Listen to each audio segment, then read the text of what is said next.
What's up, everyone? Chef Dave back with another cooking video, and today we're going to talk pumpkin spice. I love pumpkin spice. I hold off as long as I can, I only drink iced coffee, but I do like to put some pumpkin spice syrup in my iced coffee when I feel like I'm ready.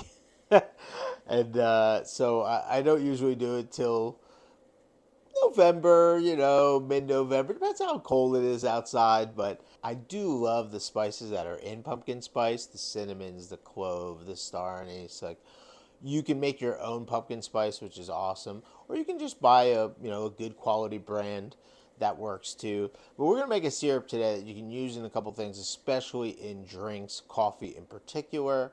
You can use it for a lot of different things, and it's something that I like to have on hand for the season. So it's very simple. Let's get into it.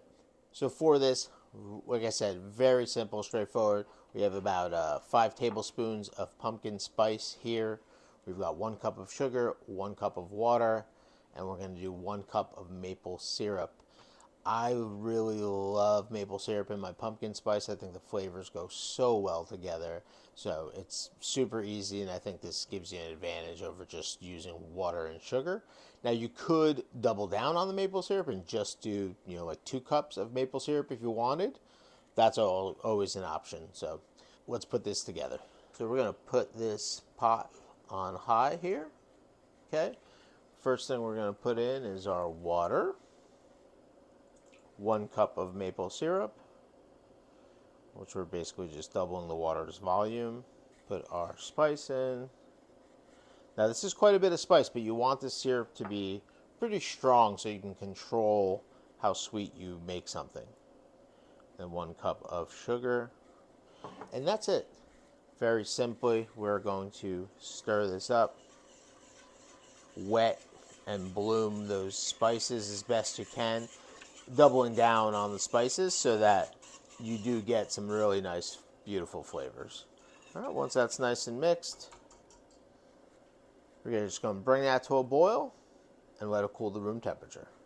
Now, I made one yesterday so I can do this kind of seamlessly. And what I like to do is once that comes to a boil, turn it off, right? And then let it sit overnight. And the spices will settle down a little bit, which is nice.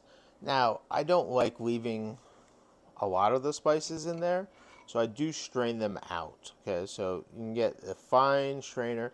You can even do this through like a cheesecloth, although it's a little bit harder to do.